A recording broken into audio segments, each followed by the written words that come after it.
Can you imagine going about your daily life in the home you've lived in for decades to suddenly notice blood seeping from everywhere? Through the floorboards, down the walls, even from under appliances. This horrific image was reality for elderly couple Minnie and William Winston. But where did the blood come from, and whose blood was it?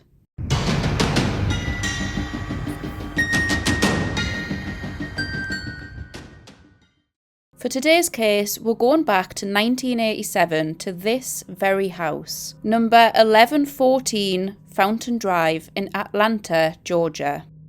It was home to 77-year-old Minnie Winston and 79-year-old William Winston. The couple had been married for 44 years and had lived in this very home for 22 years at the time. Minnie cared for her husband as his health wasn't the greatest and required dialysis every week. So the 8th of September 1987 was absolutely no different. After a long day going about her life and caring for her husband, Minnie had a bubble bath to help unwind, but when climbing back out of the bath, she noticed a strange and unfamiliar consistency under her foot. A consistency that she described as sticky. Minnie was horrified when she looked down to see that she'd stepped in what looked like a puddle of blood.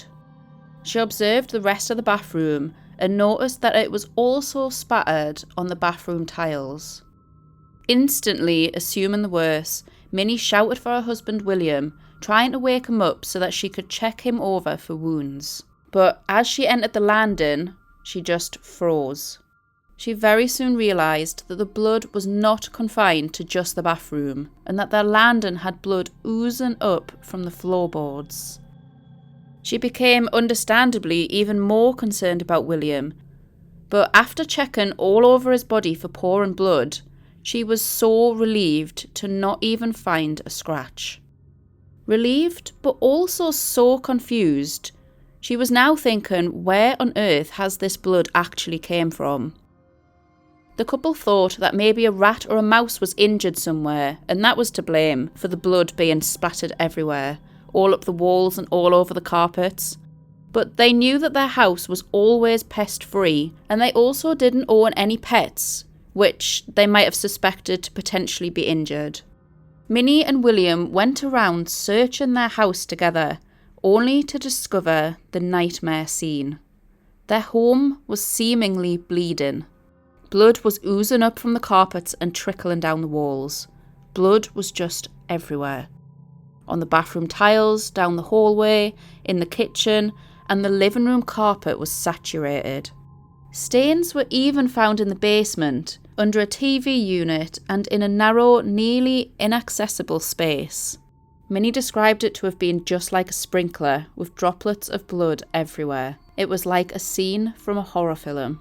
Assuming that it would just disappear overnight and be gone by the morning, the two decided to sleep it off and went to bed.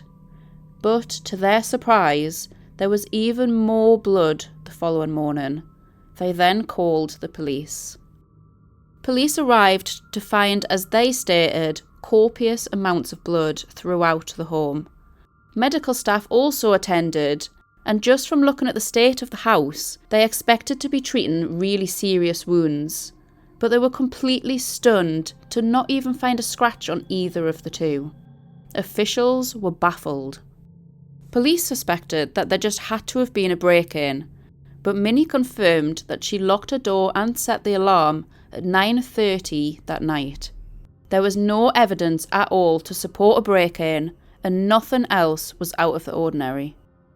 William's dialysis machine was also checked over for potential leaks that may have been the potential source of the blood, but again everything came back completely normal. Samples of the blood-like substance were taken, and the results confused everyone even more.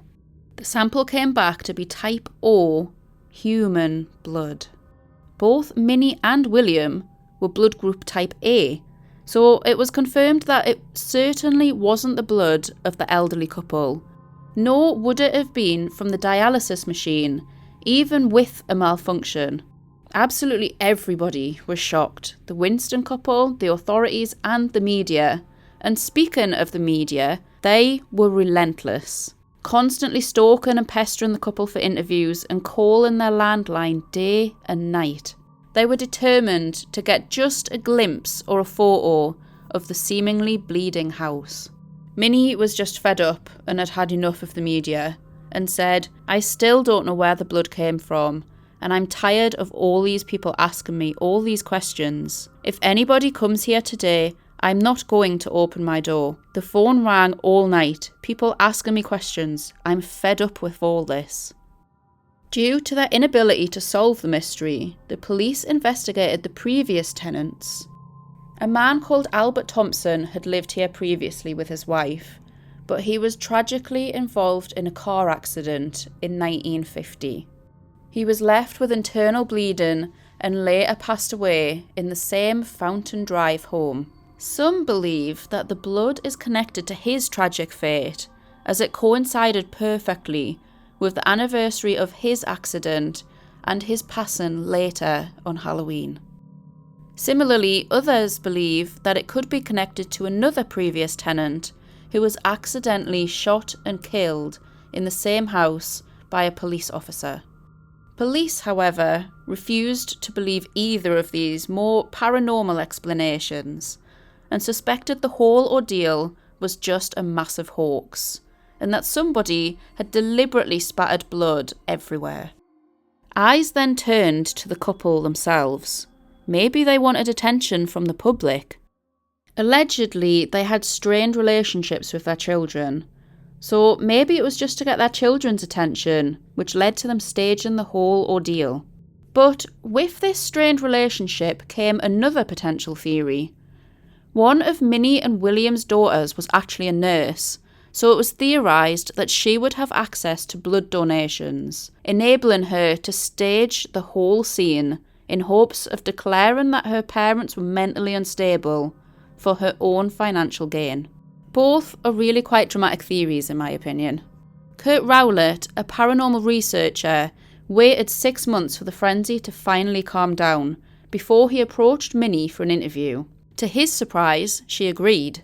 Minnie told him casually that the red substance had just been rust, mud and water mixed together, caused by a ruptured hot water heater in the basement. But this wasn't even a viable explanation, as there was only 2 vents in the house and there was no way for it to get into all of the rooms as it did. She even chose to believe this new claim despite lab tests confirming that the substance was in fact type O human blood. It's thought that Minnie just refused to believe that her home was potentially haunted, so instead she chose ignorance is bliss. The couple continued to live in the same home until their deaths. William passed away only 2 years later, but Minnie lived to an impressive age of 104 years old and passed in 2015. After a thorough investigation, police found there was no evidence of a gory crime scene, no evidence of a terrible accident, and no evidence of fraud. The case was eventually closed without ever actually arriving at an overall conclusion, and to this day remains one of the most perplexing mysteries in modern history. The house has never been reported to have bled again. So what do you think of this case? Do you believe that the house bled? And if so, how? Was it paranormal, or maybe it was just a hoax all along? Let me know what you think in the comments. Between juggling family life, I'm finally getting a more regular routine and closer to my promised weekly video. Please hit the subscribe button so you can easily find any of my upcoming videos. I hugely appreciate every one of you.